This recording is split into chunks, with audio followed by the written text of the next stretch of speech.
Bienvenido, un placer tenerlo acá, Muchas vicepresidente. gracias, Priscila, y a todas las personas que nos ven a todo pulmón. Bueno, noche fría, ¿verdad? Ya ha temperado un poco. Antes de ayer estaba muy frío aquí en La ¿Verdad? Paz, sí. Bastante. La última nevada decimos cada vez, no sabemos cuándo será la última nevada, pero bueno, por lo menos hay agua, necesitábamos siempre agua. Preferibles agua a la sequía. Eso lo sabemos muy bien los paseños. Sí. Sí. ¿No? Vicepresidente, estamos a 13 días de la elección general. ¿Cómo ve usted el ambiente político? ¿Cómo está haciendo el seguimiento en torno a eso? Bueno, como gobierno, una parte de nuestra tarea, dedicándonos a la gestión para que no baje el ritmo de la inversión pública, del conjunto de obras que estamos desplegando, y luego en las noches, fines de semana, sacando tiempo para la campaña, que ya va perfilándose a partir de lo que salen en las encuestas, en las tendencias que uno captura cuando camina con la gente. 3, 4 candidaturas más o menos ya bien definidas. Presidente Evo subiendo gradualmente, Mesa de caída, Ortiz subiendo pero muy lento, y la sorpresa Chi que aparece como cuarto abajo, pero como cuarto candidato en la preferencia electoral. Ahora, el candidato Chi ha utilizado una, no sé si estrategia o un discurso bastante duro y polémico, ¿no? Bueno, representa una lectura muy conservadora de la sociedad, y hay un pedazo de la sociedad que se siente reconocida en ellos. Parte de la democracia, pero no cabe duda que es la lectura más conservadora, machista,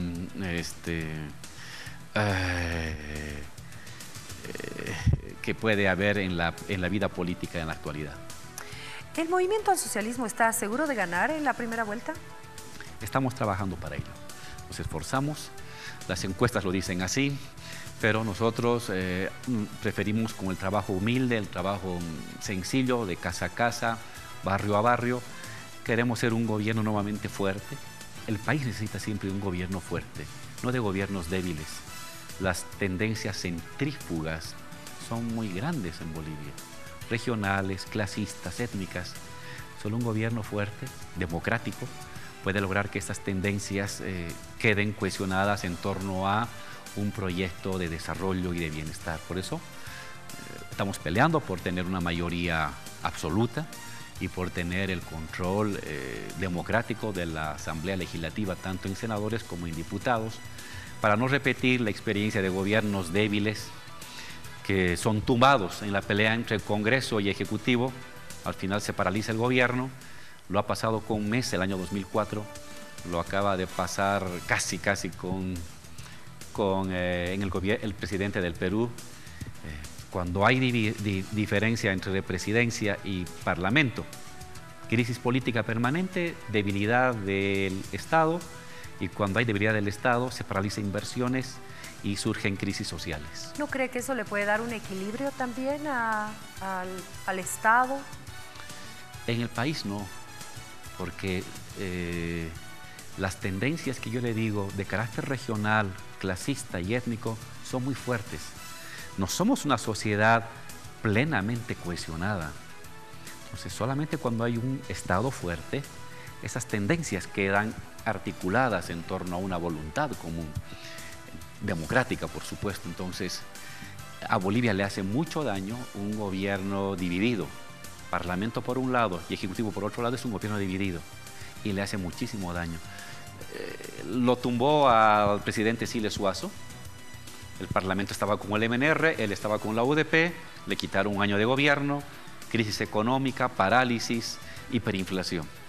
Luego con Carlos Mesa, el Parlamento estaba con Orlando Bacadíez, él está Carlos Mesa en el gobierno, parálisis, inflación, decrecimiento económico, crisis política, crisis social.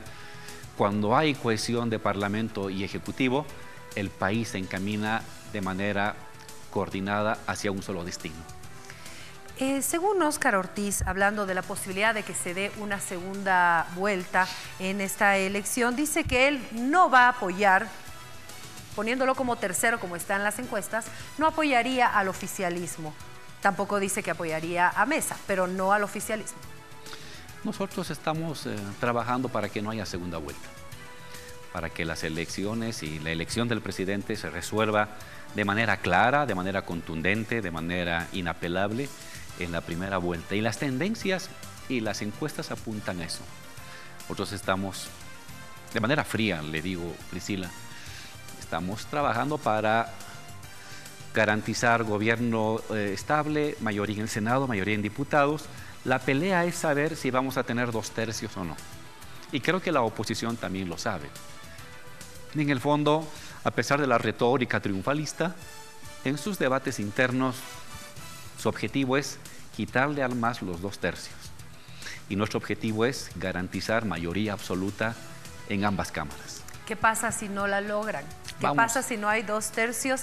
Tendrían que buscar, no sé, acercarse a algún partido. ¿Han pensado en este plan B? Bueno, ya tuvimos una experiencia de ello. El año 2005 hasta el 2009, el Senado lo controlaba la oposición y se generaron muchos conflictos. Tuvieron que haber varias marchas para garantizar la renta dignidad. No se olvide que la renta dignidad se la tuvo que aprobar en oposición al Senado y tuvo que ir a votación en asamblea y hubo una marcha gigantesca de parte de la COP. El presidente también marchó. La aprobación de la Asamblea Constituyente requirió huelga del presidente. Es decir, cuando el Senado estuvo del lado opositor, surgieron problemas que generaron mucha inestabilidad. Conocemos esa situación. Hay que intentar que no se repita, porque gobierno dividido, parlamento con una fuerza política, ejecutivo con otra, es como tener un gobierno de 2 cabezas. Y eso genera parálisis y complicaciones. Entonces, independientemente de quién gane, Priscila, lo deseable en Bolivia es, gane quien gane, que tenga el Ejecutivo y que tenga el Parlamento de su lado. Podemos discutir si 2 tercios o no, pero mínimo mayoría absoluta. La división de la votación es sinónimo de crisis política. Y crisis política en Bolivia significa parálisis económica. Y eso es lo que a mí me preocupa. Una de las plazas, si vale el término, o departamentos en cantidad de votación importante en porcentaje es Santa Cruz. En base a esto, a las encuestas a las que usted hace referencia y al último cabildo que se ha llevado adelante el pasado viernes, ¿cómo creen que van a estar ustedes en votación el próximo 20 de octubre? Bueno, las tendencias en el caso de Santa Cruz están hablando como de un triple empate hasta hace una semana atrás.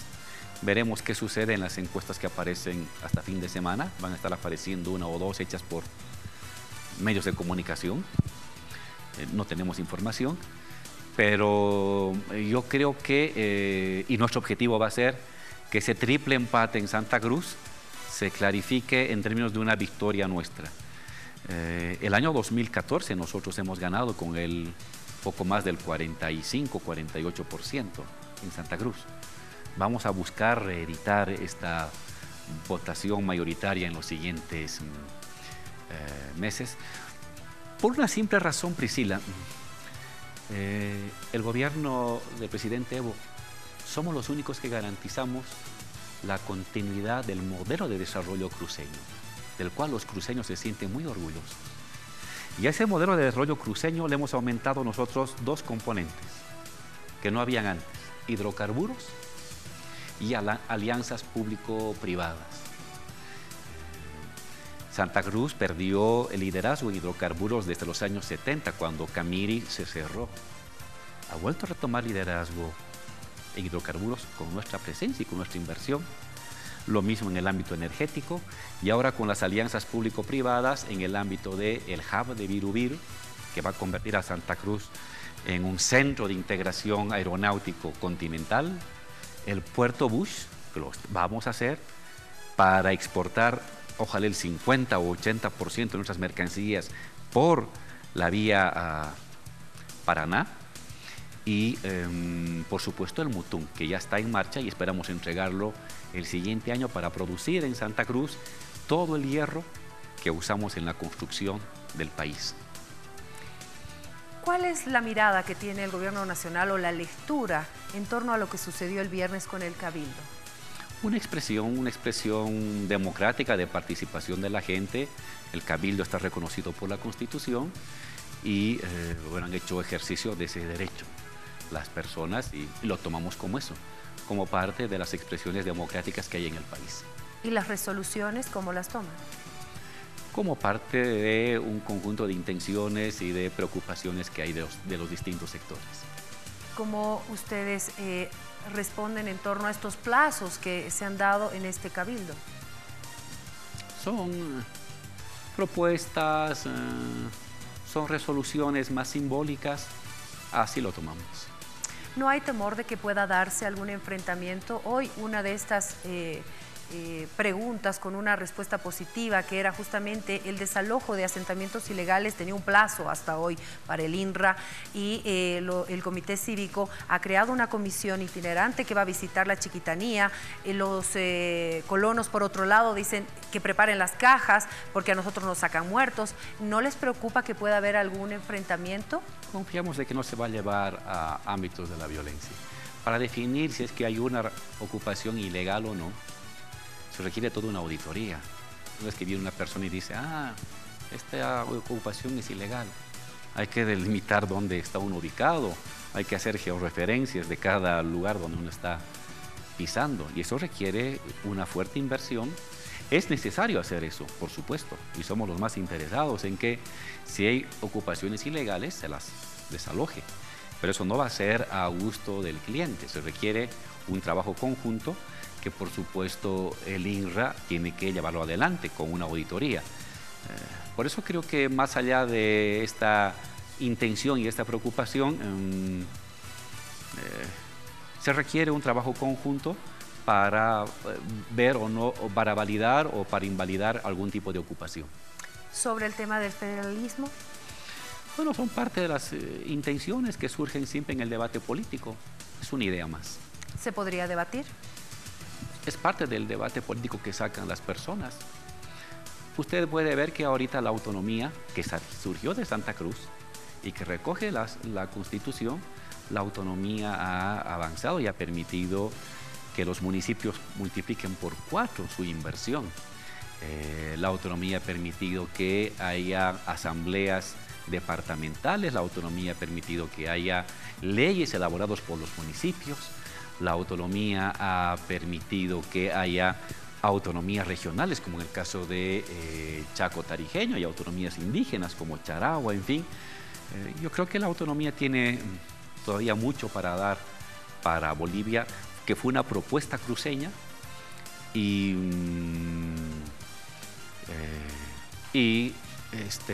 las otras son ideas que surgen en el debate político y los tomamos como eso, como simples propuestas.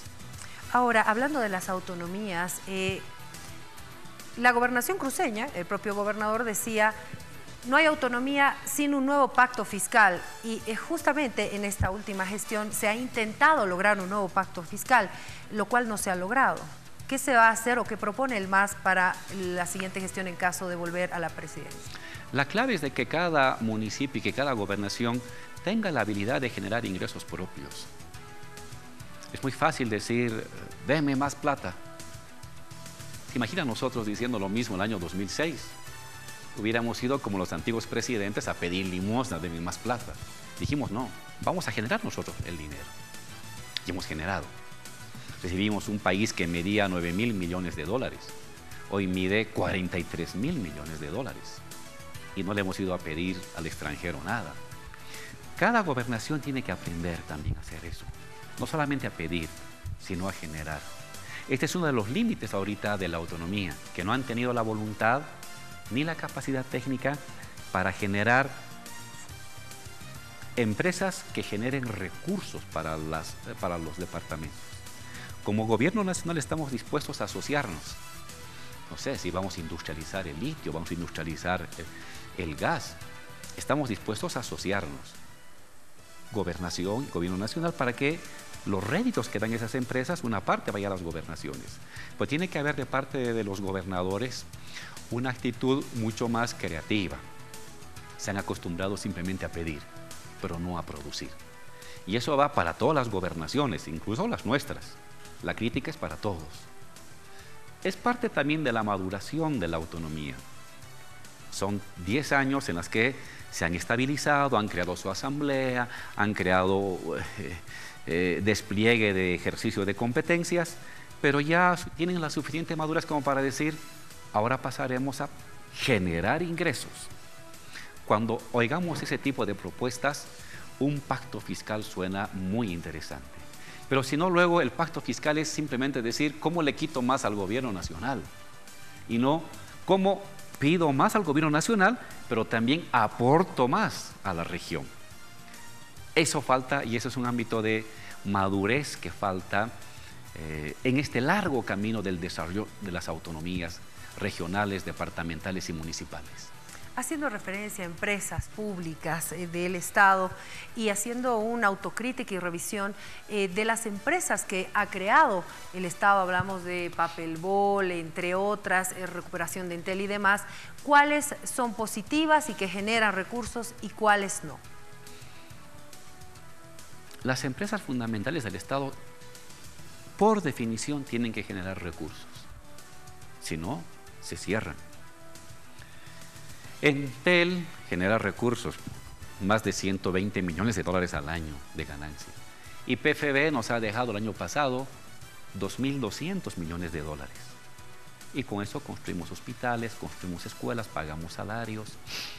ENDE, si no me equivoco, puedo fallar un poco en la cifra exacta, nos ha generado un poco más de 800 a 900 millones de bolivianos, que vendrían a ser como unos 120 millones de dólares de ganancia. Son las principales. Luego vienen otro tipo de empresas, Priscila. Voy a poner un ejemplo, EMAPA. EMAPA, su objetivo no es generar dinero. EMAPA tiene por objetivo apoyar al pequeño productor, subvencionar la producción de trigo. Ahorita importamos trigo. Desde tiempos del PL 480 de los norteamericanos, que inundó de trigo norteamericano, harina norteamericana y destruyó la producción boliviana, hemos intentado recuperar la producción boliviana. ¿Qué hay que hacer? Subvencionar al pequeño productor, pagarle un poco más por encima del mercado para que se anime a producir trigo. ¿Va a generar ganancia EMAPA? No.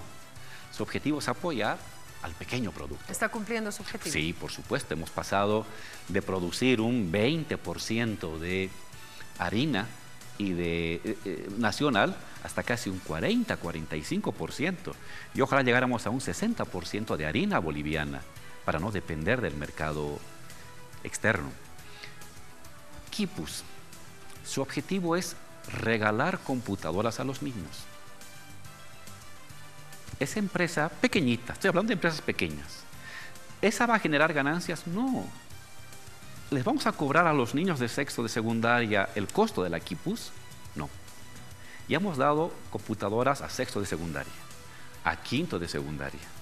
El día de ayer estaba yo en Villazón y hemos entregado computadoras para los niños de primero, segundo, tercero y cuarto de secundaria en Villazón. Precios subvencionados. Entonces, esa empresa no le va a generar dinero. La empresa de cemento sí. Permítame, antes de que se vaya la empresa de cemento, hacía referencia a Quipus. ¿Le puede dar pérdidas al Estado también después de todo lo que está sucediendo en estas últimas semanas con esto? Hubo un mal negocio con los celulares y hay gente que está siendo investigada por el Ministerio Público. Pero en general, el proyecto Quipus, en general, es una empresa para regalar computadoras a los estudiantes de secundaria. ¿Fue un error meterse a esta área de los celulares? Fue un error querer generar ingresos extras. Porque no están habilitados para eso, no tienen el know-how, no tienen el conocimiento del marketing, que es un conocimiento muy sofisticado. ¿Y no hubo pérdidas por eso? Eso se va a determinar con la investigación del Ministerio Público. Esa decisión que tomaron en su momento el gerente es un gran error. Quipus fue inaugurada, preparada para ustedes ensamblen computadoras y regalen a los niños de secundaria. Eso no genera dinero. Sin embargo, para tomar una decisión de empezar a hacer celulares, no creo que haya sido una decisión solo del gerente, claro. ¿no? ¿Y cuánto daño le habrá hecho al Estado? Porque el dinero que se utilizaba era del Estado. La investigación tiene que detectar el nivel de responsabilidad hasta donde llegue y establecer las sanciones, por supuesto. La filosofía inicial de Quipus, y así va a seguir en los siguientes años, es garantizar que los jóvenes de sexto, quinto, cuarto, tercero, segundo y primero de secundaria tengan sus computadoras y los de sexto se las lleven a su casa. El joven que salga bachiller tiene que llevarse su computadora Quipus a su casa de regalo en los siguientes años. Y producir cada año 120.000, 130.000 nuevas computadoras para darle a la nueva generación. Mínimo queremos que tenga todo secundaria una computadora gratis. Estamos hablando de casi 500.000, un poquito más de 500.000 de estudiantes que en los colegios públicos tienen que tener su computadora, porque ahora saber manejar una computadora es casi como saber leer y escribir. Tiene casi el mismo nivel de importancia para el desarrollo de sus capacidades futuras. Entonces, Quipus va a seguir como empresa que va a entregar de manera gratuita computadoras para los jóvenes. No les va a cobrar, no les va a vender, y el Estado tiene que subvencionar esa entrega de computadoras. Ahora, por ejemplo, empresas como Lácteos Bol, empresas privadas podrían sentir que esta es una competencia con el sector público para licitaciones y demás. ¿Cómo analiza esto? No, porque Lácteos Bol es una empresa muy pequeña, Priscila. Lácteos Bol básicamente es para ¿Cuál ha sido su objetivo? Generar mercado interno local. Lácteos Bol utiliza la leche de los productores en Omasuyos para procesar esa leche y dar desayuno escolar a los niños. Lácteos Bol le genera producción de leche en el trópico a nivel local, a nivel municipal, para dar desayuno escolar para los niños y vender un poco de yogur. Lácteos Bol no es una competencia para PIL, no es una competencia para Delicia. No, esas son empresas muy grandes y estamos contentos con esas empresas privadas. Pero hay segmentos de la población boliviana donde hay productores que bien fácilmente pueden tener un pequeño apoyo para abastecer el mercado local.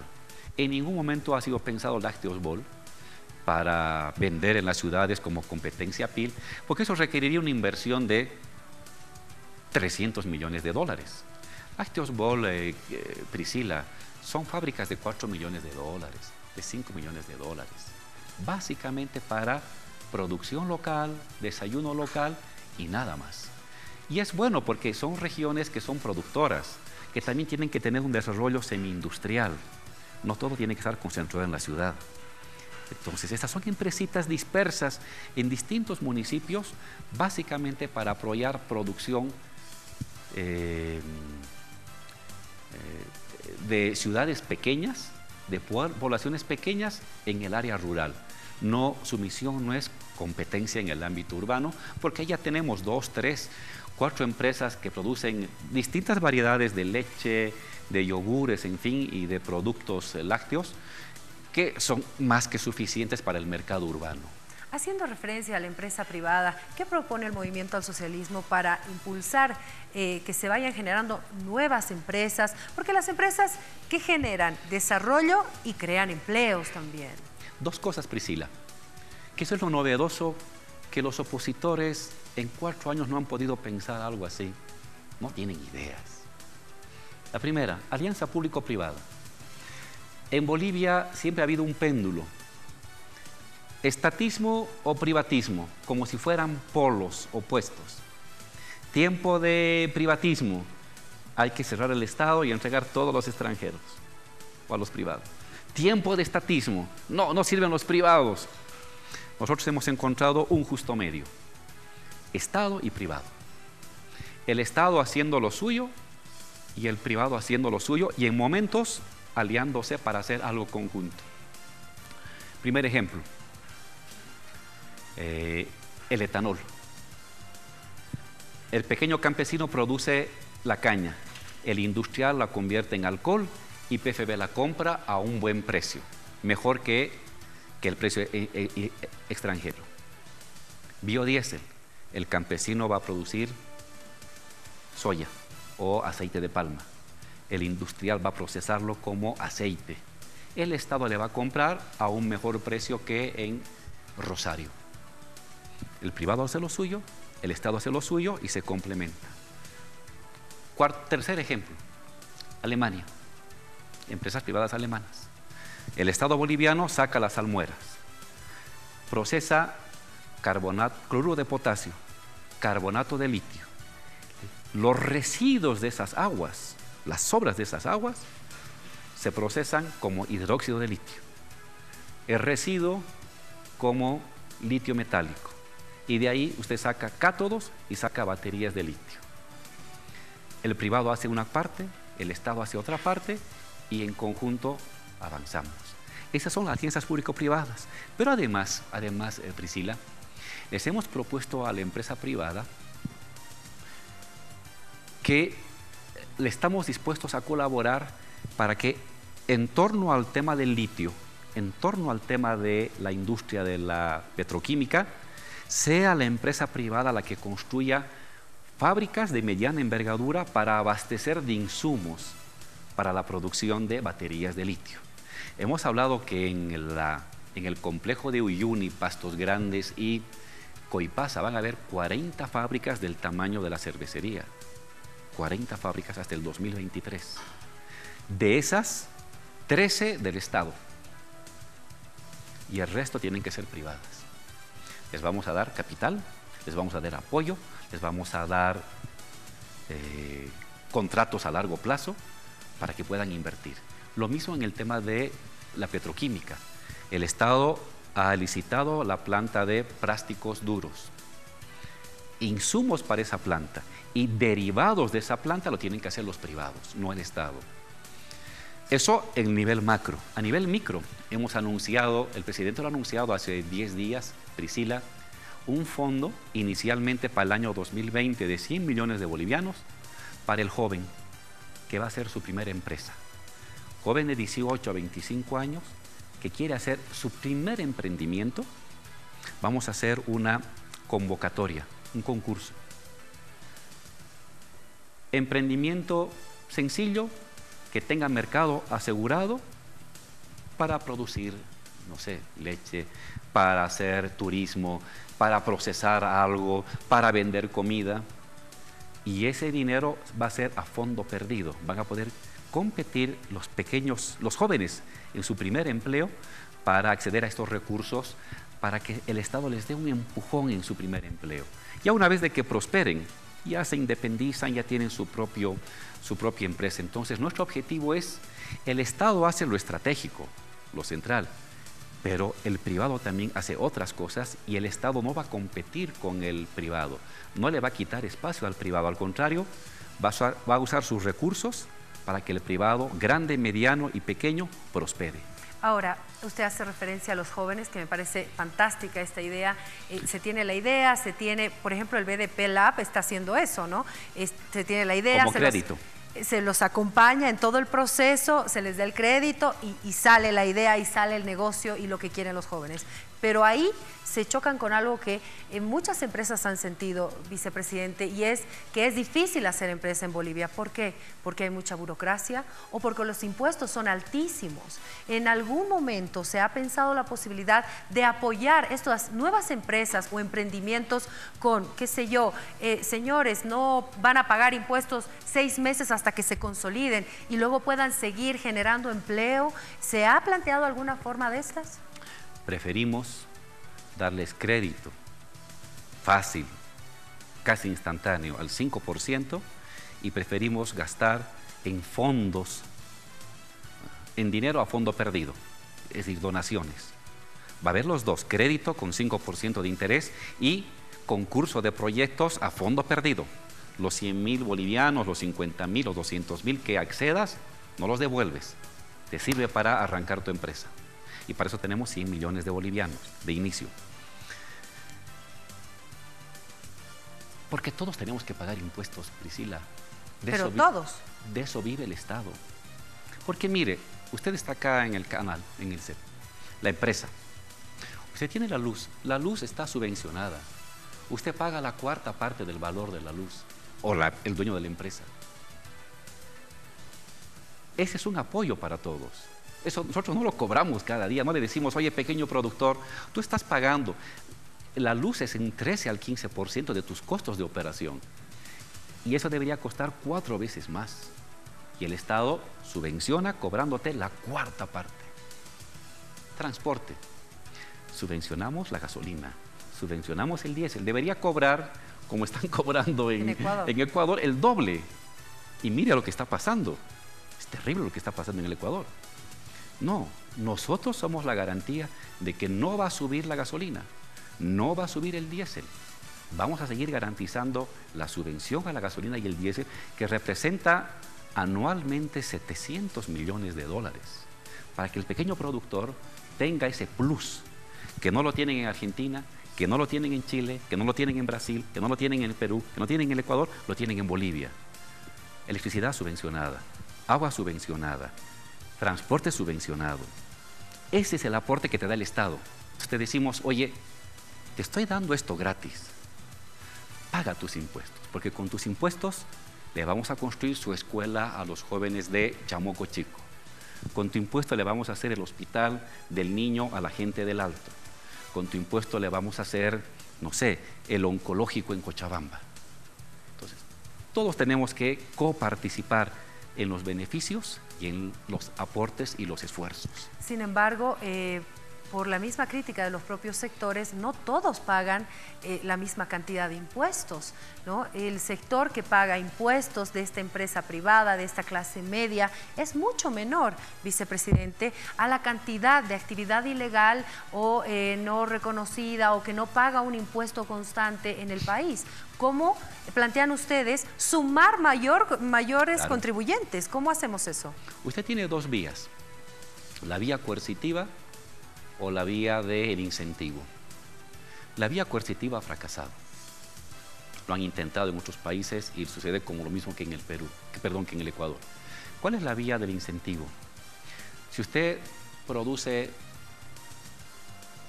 charque, le llama, o produce gelatina y quiere participar en el desayuno escolar de su municipio, o quiere abastecer de áridos para la construcción de la carretera, la doble vía a Cochabamba. Si eres ilegal, no puedes participar en las licitaciones del Estado.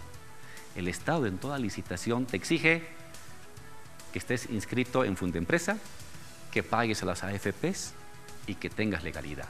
No importa si tu empresita simplemente va a abastecer de agua purificada para el trabajador, o va a abastecer de camionetas, o va a abastecer de no sé, tecnología de punta.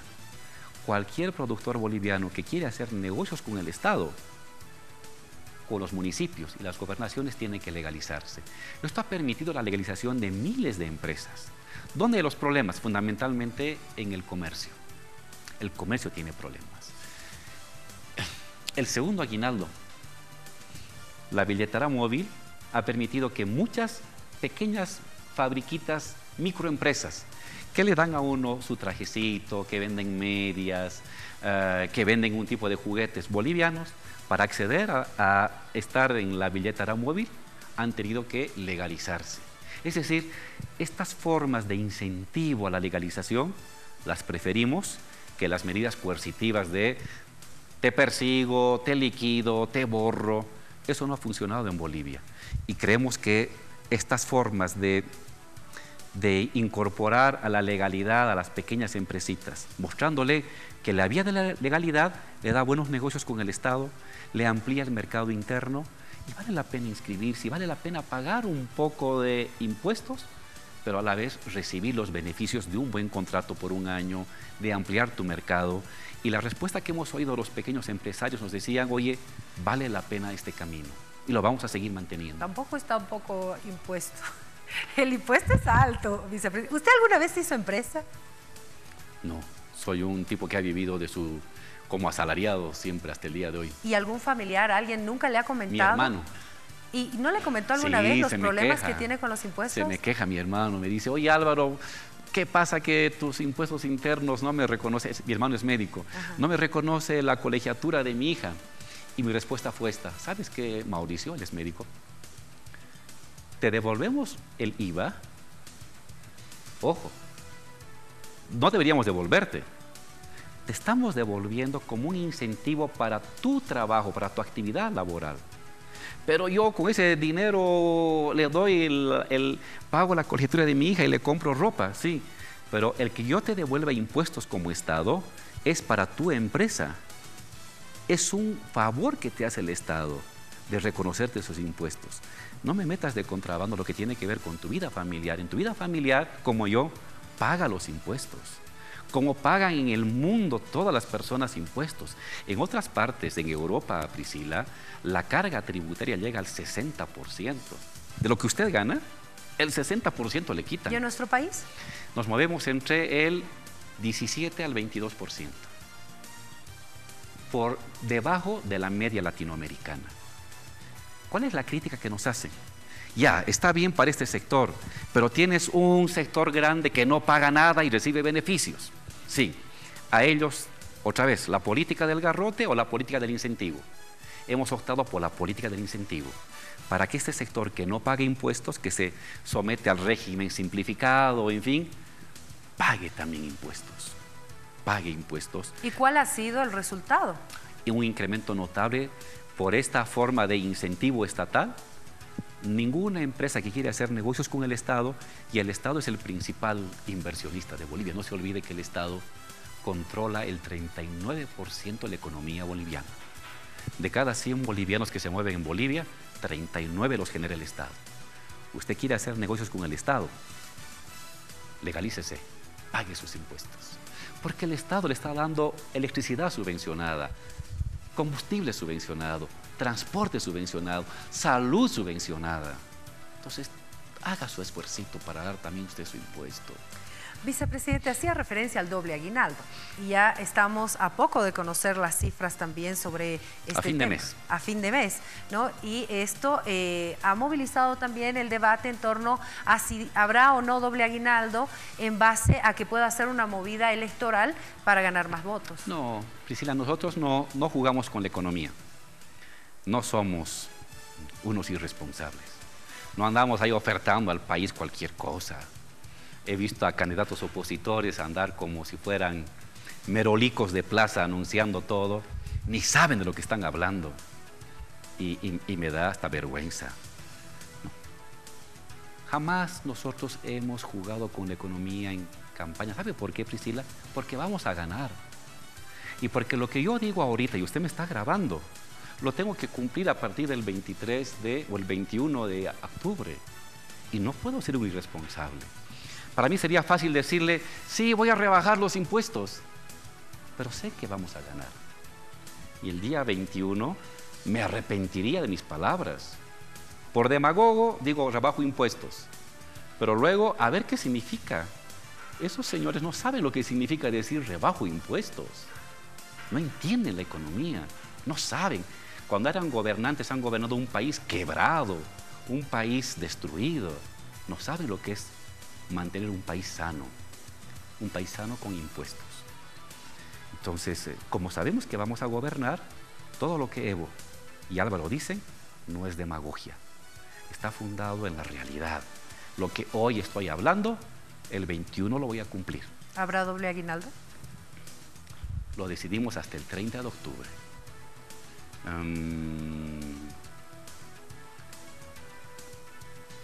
No estamos en el mejor momento, pero las cifras van a decidir si es que hemos crecido por encima del 4.5% o por debajo del 4.5%. Entonces, si las cifras dicen 4.5% habrá, pero si dicen que menos de 4.5%, al menos el primer trimestre, que es lo que ha salido ya del INE, hablaba de un crecimiento que se movía por alrededor del 4%. Ese es el único dato que tenemos hasta ahorita, 4%. Y el siguiente dato va a ser ya del año redondeado, de junio a junio, y lo vamos a tener entonces en octubre, fines de octubre, y ahí veremos lo que hace. Y yo ahorita por ganar votos puedo decir, sí va a haber. No, no, no. No me atrevo a decir, no hago demagogia, porque Priscila, voy a seguir siendo vicepresidente y no puedo ser demagogo. No por ganarme un voto voy a destruir la economía del país. Soy responsable. Veamos los datos y si los datos dan crecimiento por encima del 4.5%, doble aguinaldo. Y si dan por menos del 4 o 5%, no habrá segundo aguinaldo y no vamos a aceptar presión de nadie, ni de los trabajadores, ni de los empresarios, para romper esta regla. Esta regla se la respeta. 4.5% para abajo no hay segundo aguinaldo. 4.5% de crecimiento para arriba hay segundo aguinaldo. Ahora, vicepresidente, en base, digamos, a este cálculo que se hace, ¿lo sucedido con la Chiquitanía podría afectar en algo a este crecimiento? Es posible, pero no en la dimensión que se está hablando ahorita. Lo que pasa es que la Chiquitanía no es una zona agrícola productiva. No es una zona de producción agrícola. No lo ha sido, no lo es. No es su vocación productiva. Básicamente es una zona ganadera. Y una ganadería extensiva, no intensiva. Entonces, el valor que se genera en el ámbito de la Chiquitanía, donde ha sido afectado por los incendios, un 80% de pastizales, un 20% de bosque, es básicamente economía de autosubsistencia, Priscila. Es decir, son comunidades que producen para su propia alimentación, son ganadería de mediana y pequeña escala, no son las zonas altamente productivas que inciden de manera decisiva en el Producto Interno Bruto. Por lo tanto, sí va a tener su efecto, pero no es un efecto decisivo. Si usted me dijera, oye, esto pasó en San Julián, o esto pasó en los valles, o esto pasó en la zona de El Torno, en fin, diría, sí, es preocupante, o de La Guardia, o de estas zonas productivas de mineros, de Montero. Sí me preocuparía ahí porque esas zonas inciden mucho en el producto agropecuario cruceño. La Chiquitanía es una zona importante, pero no es de alta producción ni agropecuaria ni ganadera. Y hablando del incendio de la Chiquitanía, el gobierno ha hecho grandes esfuerzos en traer el supertanker, el helicóptero doble hélice, el avión ruso. Bueno, ha sido costoso para el Estado el luchar contra las llamas. ¿Tenemos alguna cifra ya sobre lo que se ha gastado? Estamos haciendo el cálculo. El día miércoles o jueves el presidente va a tener ya la información precisa. Pero hasta hace como una semana atrás ya habíamos gastado 25 millones de dólares. Solamente en los temas de helicópteros y de aviones. 25 millones de dólares. Y tenemos a disposición 200 millones de dólares.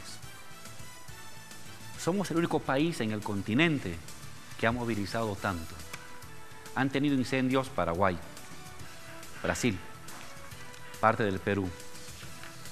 Y lo único que ha movilizado tanto y ha dispuesto tanto dinero ha sido Bolivia. Le doy un dato más, Priscila.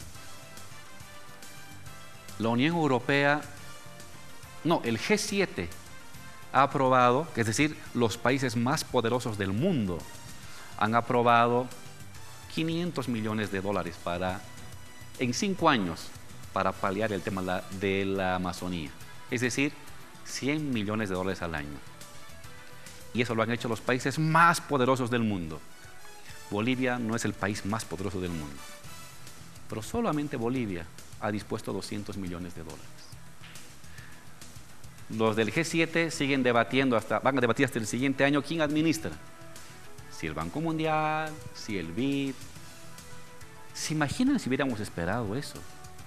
El siguiente año estaríamos contratando el supertanker. El siguiente año estaríamos controlando el superhelicóptero. Es una locura. Mal que mal, este país llamado Bolivia, en su humildad y en su sencillez, muestra dignidad. Ha dispuesto de 200 millones de dólares, mientras los países más grandes del mundo, de mayor desarrollo tecnológico, ricos hasta por las orejas, disponen de 500 en 5 años. ¿Esa fue la razón por no declarar un desastre nacional? Priscila, siguen debatiendo quién va a administrar los 500 millones. Y no lo van a resolver hasta diciembre. Y van a seguir peleando en abril. ¿Quién administra? Si esperábamos lo que decidían el G7 para apagar el incendio de la Chiquitanía, estábamos perdidos. Bienvenida la ayuda de los bomberos. Han venido de Argentina, han venido de Francia. Gracias a Perú, que nos ha traído 2 helicópteros temporalmente. Muchas gracias por todo ello. Pero eso es insuficiente. El dinero lo hemos puesto nosotros. Hasta ahorita, hasta hace una semana, 25 millones de dólares. Y vamos a asumir nosotros todo el proceso de reforestación de la Chiquitanía con nuestros recursos. Si a eso llega algo de la ayuda extranjera del G7, bienvenido. Pero está claro que va a pasar un año y van a seguir debatiendo quién administra el dinero, si el BID o el Banco Mundial. No. Si aquí criticamos la burocracia en Bolivia, la burocracia internacional es la boliviana multiplicada por 10. Vicepresidente, hace referencia usted que el gobierno se hace responsable y asume esta reforestación de la Chiquitanía. ¿Qué va a pasar con la pausa ecológica? Los expertos aseguran que requiere de muchos años para que se pueda recuperar en algo la Chiquitanía, que no se va a recuperar al 100%. ¿Qué pasa con la posibilidad de que se pueda abrogar leyes como la 741 o el Decreto Supremo 3973 que autorizan desmontes y quemas, que hacen responsable también a este tipo de incendios? ¿Qué van a hacer con todo esto? Hay mucha desinformación sobre ese tema porque hay elecciones. Usted menciona un decreto. Sí, ese decreto 3973. Nada tiene que ver con la Chiquitanía ni con Santa Cruz. Revise ese decreto. La persona que me está viendo, revise el decreto. Ese decreto habla del Beni, no de Santa Cruz. ¿No incluye a Santa Cruz? No, porque Santa Cruz ya estaba incluida en un decreto del 2001. Desde el 2001 se autoriza en Santa Cruz a que se pueda hacer los chaqueos bajo un sistema de control de la autoridad de bosques. 2001.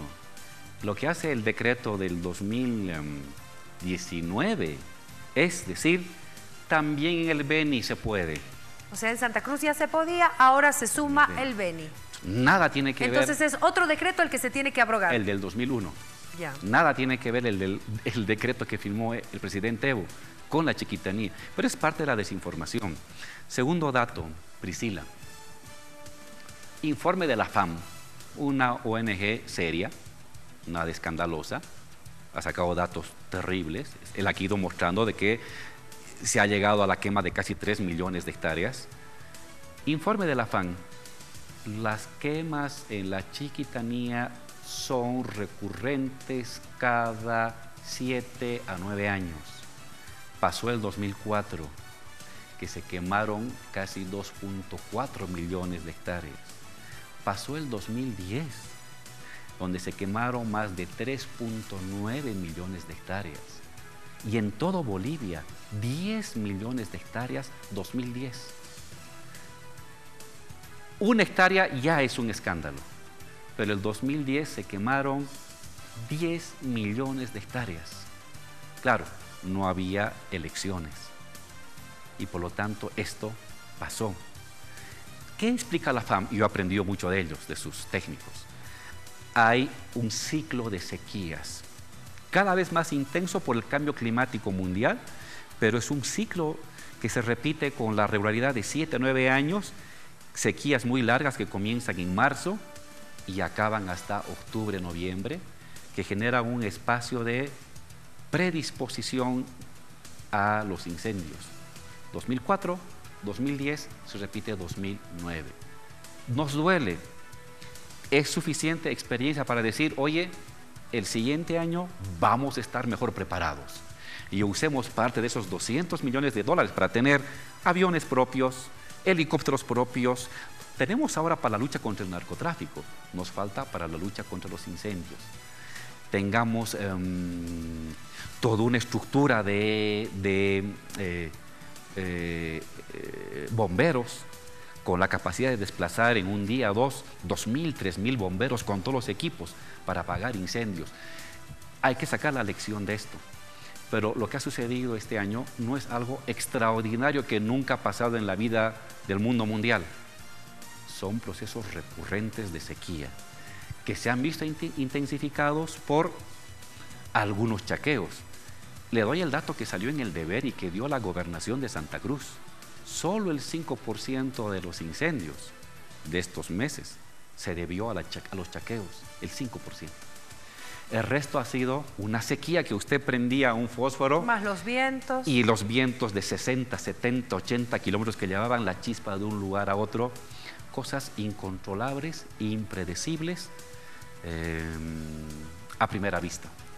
Sin embargo, haciendo ya la corrección entonces a lo que usted decía, ¿se va a modificar en algo ese decreto del 2001 que habla sobre este desmonte en Santa Cruz? Lo que el presidente ha dicho, nos reuniremos todos los actores, ganaderos, campesinos, gobernación, alcaldías, gobierno central y ambientalistas. Esta gente que conoce mejor que nosotros los ciclos y los ritmos de la naturaleza en distintas partes de Bolivia para decir qué corregimos, qué modificamos, qué cambiamos. Somos los primeros en haber declarado pausa, Priscila. Hemos declarado pausa en las zonas donde ha habido quema, pausa ecológica. En segundo lugar, hemos dicho, tanto el decreto como la ley, dispuestos a debatirlas y corregir con los actores de las zonas. ¿Ahora se va a hacer eso ya que se ha controlado el incendio? Por supuesto. No solamente eso, 3 cosas. El debate en torno al decreto y a la ley, con todos los actores, sin excluir a nadie.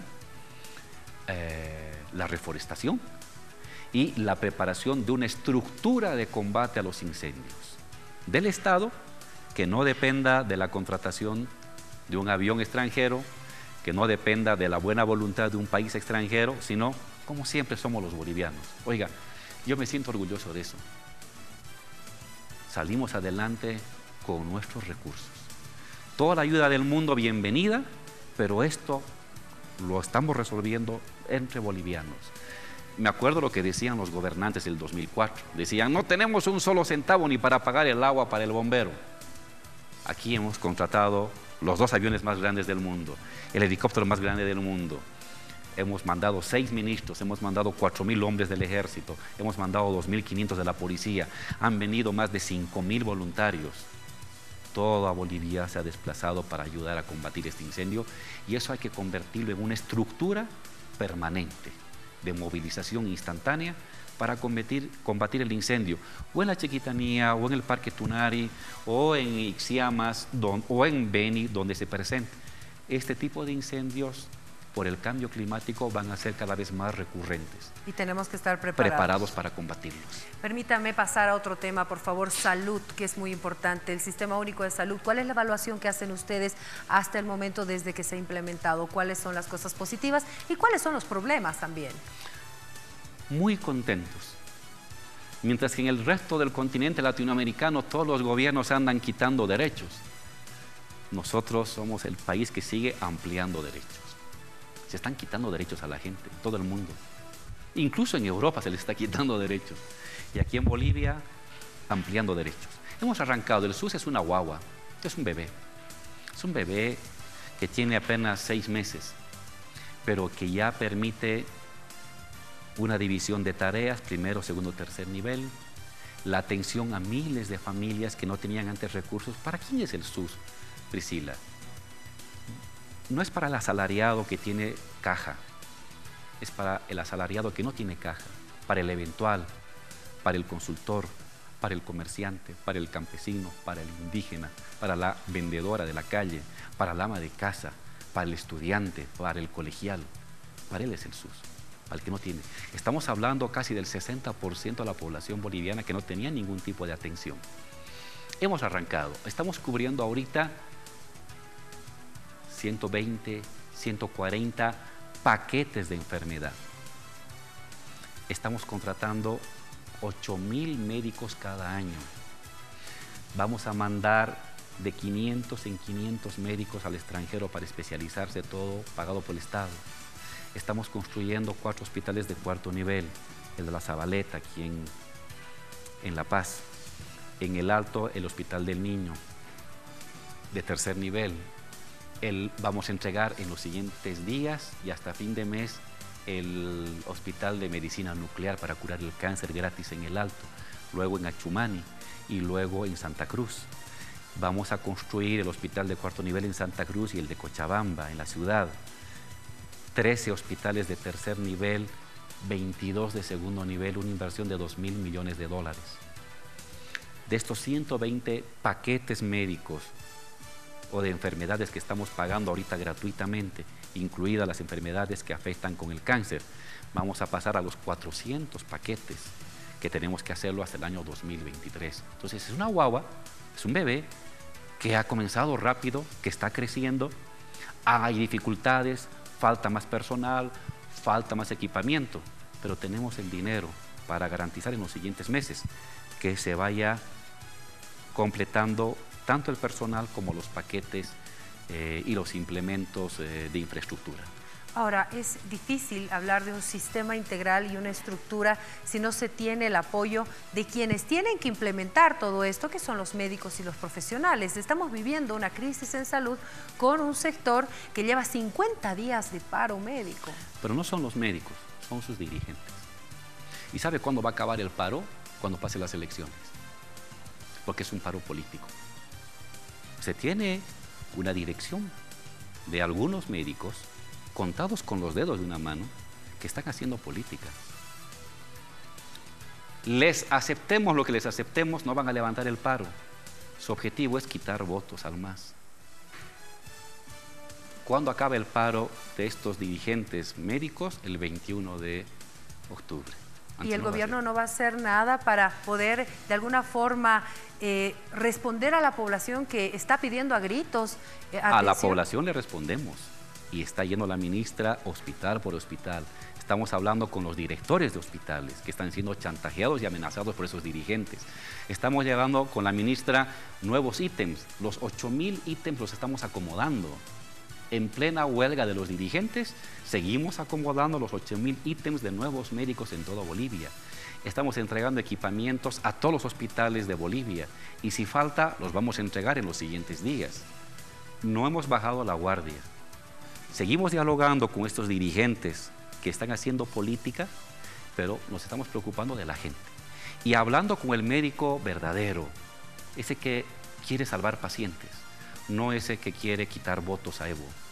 Son dos tipos de médicos. Uno, la mayoría, profesionales de primera, que cumplen su voto de servir a la gente y de curar, y un grupo de dirigentes que tienen la cabeza en la política y que están haciendo mucho daño. Entonces, por supuesto que estamos haciendo el trabajo y más bien los convocamos a los dirigentes, ya dejen de hacer tanto daño a la población, vayan a trabajar, porque encima algunos dirigentes son tan particulares que luego piden su salario. No trabajan y luego van a marchar para pedir que se les pague su salario. Cuando usted, si no trabaja, no tiene salario. Todos somos así. Pero esos dirigentes están hechos sacar fotos ahí en unas celebraciones, están circulando en las redes, mientras otros están haciendo huelga de hambre, sus dirigentes están celebrando muy bien con whisky. Y esos que están celebrando con whisky, que no han trabajado, acuérdese, a fin de octubre van a hacer otro paro para que les paguemos por haber ido a tomar whisky con sus amigotes. Sin embargo, vicepresidente, ¿no cree que el sector tiene necesidades reales en las demandas, más allá de los dirigentes, ¿no? El hecho de buscar ingresar a la Ley General del Trabajo, ¿no? Buscar mejorar sus condiciones, es un derecho también de cualquier persona y cualquier profesional, ¿no cree? Mire usted, Priscila.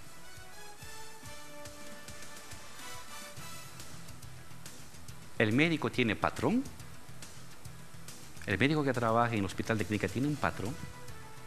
La Ley General del Trabajo es para regular la relación obrero-patronal. Un patrón que lo contrata a un asalariado y con el fruto de su trabajo genera plata y ganancia, que la disfruta privadamente. Un patrón tiene ganancia privada para su consumo privado, para su satisfacción privada. Ahí entra la Ley General del Trabajo. Muy bien. ¿De qué patrón hablamos cuando trabaja para el Estado? ¿Quién es el patrón ahí? ¿Quién se enriquece con el trabajo de un médico que trabaja en el hospital obrero? ¿Quién se enriquece? ¿Quién es el patrón que sale millonario de ahí? ¿Quién? ¿Usted? ¿Yo? Cada cual tiene su salario. Yo también soy otro asalariado. Tengo mi salario y fuera de eso no gano nada más. ¿Y qué pasa con los beneficios que ellos buscan? Son el único sector al que se le garantiza incremento salarial cada año. Es el único sector a quien se le permite que trabaje 6 horas al día. Han hecho un paro de 30 días hace 2 años para trabajar 6 horas y se les paga por 8 horas. Tienen el incremento salarial por encima de la burocracia, junto con los profesores, cada año desde el 2006, incremento. Los vamos a becar al extranjero para que se especialicen. Vamos a ampliar más el número de médicos, 8,000 cada año nuevos médicos y enfermeros o enfermeras o médicas para ampliar la atención a la población. Les estamos invirtiendo $2,000 millones para tener los mejores hospitales del continente y la tecnología de punta. Hay que mejorar su ingreso salarial, por supuesto, pero las personas trabajan en el Estado y tienen tiempo para trabajar en su clínica privada y en otro lugar más. No nos hacemos problema de ello. Tienen ese derecho de trabajar en 2 o 3 lugares. Entonces, tienen un conjunto de beneficios. ¿Se puede mejorar? Claro que se puede mejorar. No nos hemos cerrado a eso. Pero en el ámbito de la racionalidad, no generando paros. Algunos de los dirigentes hacen paro y luego se van a trabajar a su clínica privada y están ganando bien en su clínica privada y a fin de mes nos van a pedir que les paguemos por el paro. Mientras que el médico de base, trabajador, el profesional honesto, está haciendo gran sacrificio. Usted vaya a las clínicas. Sí, están trabajando. No estarán cumpliendo todo el 100% de las atenciones, pero sí están trabajando. Y los que no están trabajando, pedirles de manera humilde, por favor, vuelvan a trabajar. No le hagan daño a la población. Que sus dirigentes que nos quieren quitar votos, hagan lo que quieran. Pero algunos médicos que están haciendo caso a los dirigentes, que regresen a su trabajo, que la gente a la que ustedes sirven los está esperando, los quiere mucho, los necesita. Y nosotros vamos a oír peticiones realistas, razonables de sus beneficios sociales, pero no este tipo de posicionamientos políticos cuyo único objetivo es quitar votos. Vicepresidente, la justicia, en varias ocasiones, el propio ministro de Justicia, usted, han asegurado que se ha intentado de alguna forma hacer un cambio en la justicia, pero no se ha logrado. ¿Qué se va a hacer en caso de volver a ser gobierno para cambiar la justicia? Es algo que la gente siente que no funciona. Hay un lugar donde sí está funcionando, Priscila, el derecho civil. En el ámbito civil está funcionando. Hay un código, hay juzgados y eso está funcionando bien. Pero ese es lo menos visible. Porque lo más visible es el proceso penal, ¿no? La justicia penal de los delitos. El 2018 quisimos aprobar un nuevo código y fueron los médicos que salieron al frente. Ahora están arrepentidos porque el nuevo código les beneficiaba más que el viejo, pero bueno, un año perdido, el 18. Ahora no hemos tocado las penas, los delitos, y hemos aprobado la ley del procedimiento penal, que comienza en octubre, gradualmente hasta fin de año. ¿Qué significa ahora, Priscila? Que todos los juicios van a ser digitalizados, van a estar en el internet, que las notificaciones de audiencias, de requerimientos, van a llegarle vía celular. Usted no tiene que ir ni pagarle al diligenciero o esperar que la secretaria o el secretario le dé la gana de mostrarle el expediente después de 8 horas, si es que usted no ha puesto el dinero. Usted lo va a poder ver en video, por el internet, por el YouTube, su expediente y su juicio. cada juicio va a tener un plazo de 1 año para acabar. Y si no se cumple en 1 año, juez y fiscal tienen sanciones, incluida la destitución. Los juicios tardan ahora porque uno interpone recursos. Estoy enfermo, ya, de aquí a 1 mes. Me duele la muela, de aquí a 1 mes. No vino el fiscal porque está celebrando con su mamá, otro mes.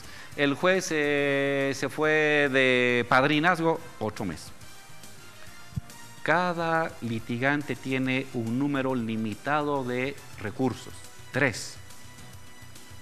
Usted usa sus 3 recursos para dilatar y luego no tiene más recursos. Y como en impuestos internos, por un tubo el juicio hasta fin de año. 0 recursos. Y a fin de año, para bien o para mal, sentencia. Y si no da sentencia el juez y el fiscal no ayuda, proceso a ellos, descuentos o destitución. Todo va a estar digitalizado. Se limitan los recursos que postergan los juicios y tiene el juicio limitado. Justicia rápida, justicia justa y a tiempo es lo que se está garantizando, y eso es el nuevo Código Penal que lo hemos aprobado y que corre gradualmente desde el mes de octubre. Evaluemos hasta el mes de marzo, Priscila. Esté quien esté, gane quien gane. En marzo nos podemos volver a reunir, ya sea como vicepresidente o como ciudadano de a pie, y me dice: oye Álvaro, tú me dijiste en octubre que te diera 6 meses, y ahí evalúo. Yo le pido a la gente, veamos en estos 6 meses cómo se aplica gradualmente este proceso de digitalización, de limitación de recursos, de fechas fijas, inapelables y irreemplazables para que culmine el juicio. Y si la gente siente que está mejorando la justicia, es que hemos cumplido con ella. Por favor, este tema, antes de irnos a la pausa, la comisión especial que está viendo el tema de feminicidios ha demostrado en base a estas entrevistas que el mayor problema que tienen ellos es la corrupción, la retardación de justicia con fiscales, con jueces. Esto es un tema muy, muy delicado porque tiene que ver con las personas, más allá del procedimiento, lo digital o la buena voluntad que se quiera poner en tecnología. ¿Qué hacemos con las personas? Hay en la lucha contra la violencia hacia la mujer, hay ahorita un cuello de botella. Reconozcamos que los feminicidios han tenido sentencias en menos de 1 semana. Hay que poner un like, esa eficiencia. En 1 semana que acabe un juicio de feminicidio, nunca había pasado eso, porque hay juzgados especiales de feminicidio. Hay una fuerza especial de lucha contra la violencia en la policía. ¿Dónde está el cuello de botella en la violencia? Golpes, maltratos. Cuando llega la policía, la recepción del informe, la verificación, el tratamiento, el avance en el juzgado, ahí hay un recorrido tortuoso. Y la comisión tiene que establecer las deficiencias financieras, administrativas o personales de por qué este recorrido es tan largo y maltrata a las mujeres y las ahuyenta en su proceso de denuncia de violencia. Y hay que corregirlo. Pero, Priscila, yo aquí voy al fondo del problema. Ya, mejoremos la ley, demos más recursos, mejoremos el personal, limpiemos todas las trabas y extorsiones que hay en el camino. Perfecto. Pero hagamos junto con eso, necesario, por eso la comisión, hagamos algo también igual de importante. Usted y yo y la persona que nos ve, cambiemos nuestra forma de actuar y de educar a nuestros familiares y a nuestros hijos. Porque ¿sabe qué? ¿Quién es el violento? ¿Quién es el violador? No es el que está encapuchado saliendo aquí a la avenida Arce. Es su marido, es su tío, es su padre, está en su familia. No basta colocar cámaras.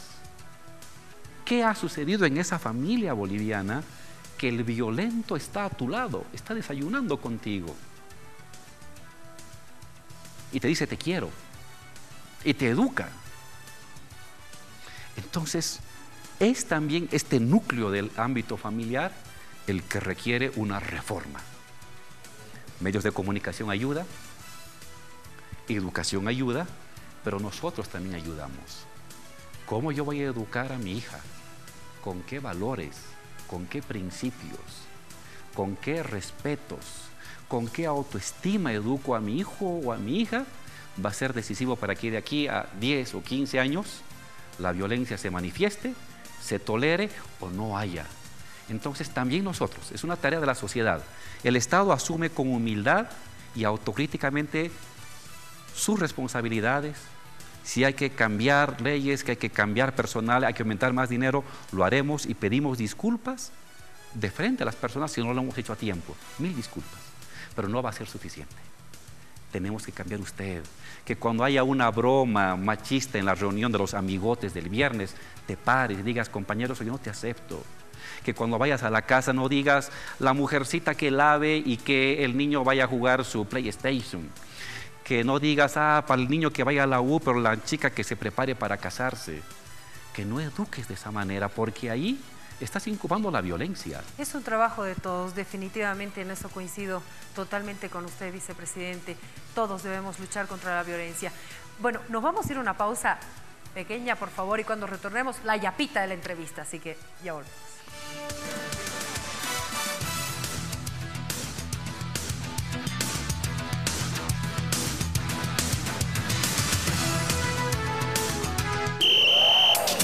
Un país entero, 9 equipos, una sola copa, Campeonato Babipuay, liguilla final. Este 20 de octubre, el jurado te entregará la papeleta de sufragio. Marca por la candidatura de tu preferencia en la parte superior e inferior. Acude a tu centro de votación con tu carnet de identidad vigente. No te olvides buscarnos en Facebook para votar por tu equipo favorito. Órgano Electoral Plurinacional. Un estilo de vida diferente. La belleza de lo natural. En una ciudad amigable. Sostenible. Moderna. Diseñada para tu comodidad. Cada día una nueva experiencia. Vive la innovación. Nueva Santa Cruz. Ciudad inteligente. Si Bolivia no tuviera corrupción, tendría 15.000 médicos más, 35.000 nuevos maestros, 4.000 kilómetros más de carretera. Tendría equipos modernos para luchar contra el cáncer o contra los incendios que destruyen la Chiquitanía. Si no tuviera corrupción, la pobreza se reduciría en 1 millón de personas más. Merecemos un gobierno sin corrupción y podemos tenerlo.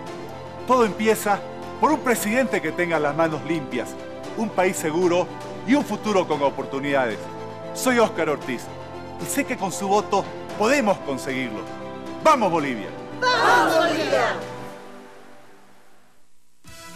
Gracias por seguir con nosotros. Son 16 los minutos que nos separan de las 0 horas. Continuamos con A Todo Pulmón. Y como es costumbre, la yapita para la entrevista. Vicepresidente, ¿cómo está viendo usted a la Iglesia Católica en este escenario que estamos viviendo?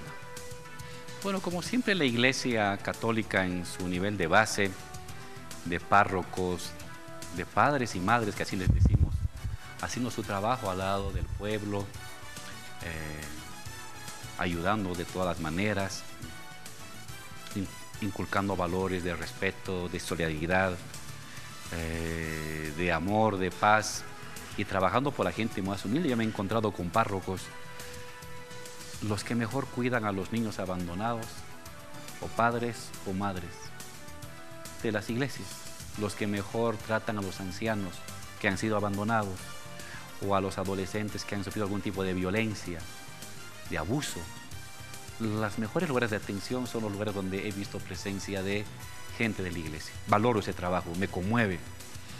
Soy de los que dice, ni todo hijo tiene derecho, aún antes de nacer, a tener a su padre, a su madre y a una atención de parte de ellos. Y cuando no se cumple eso, la iglesia está ahí para darles una mano. Conozco esa iglesia y me encanta, y la valoro y la respeto, y Y esa es la iglesia a la que más me llama la atención y a la que prefiero recordar permanentemente. ¿Qué pasa con quienes llevan adelante la cabeza de la iglesia que han sido críticos con el gobierno? Sí, bueno, lo han sido desde el principio, ¿no? Es parte de sus actitudes. Lo que pasa es que algunas de la gran jerarquía católica, no el padre de base, no el párroco que está en la iglesia con los humildes y los pobres, sino el que está en los cócteles, que se acostumbró antes de ser un poder político, cuando la iglesia no tiene que ser un poder político. La iglesia es un poder espiritual. Esa es su misión y respetamos. Pero cuando decían a mi poder espiritual le quiero aumentar poder político, nosotros dijimos no.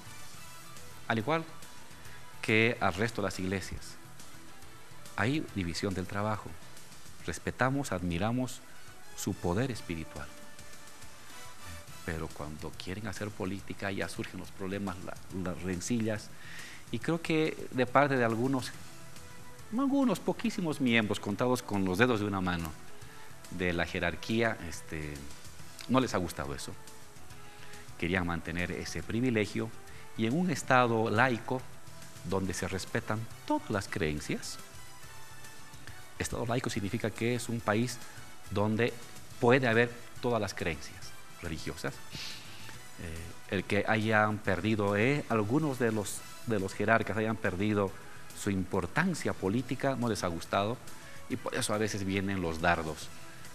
Los respetamos, somos un país democrático, pero en todo caso creemos que lo que sucede a nivel de iglesia de base, de las parroquias, gente santa, gente muy preocupada por la gente humilde, por la gente necesitada, que esa me da la enseñanza de Cristo.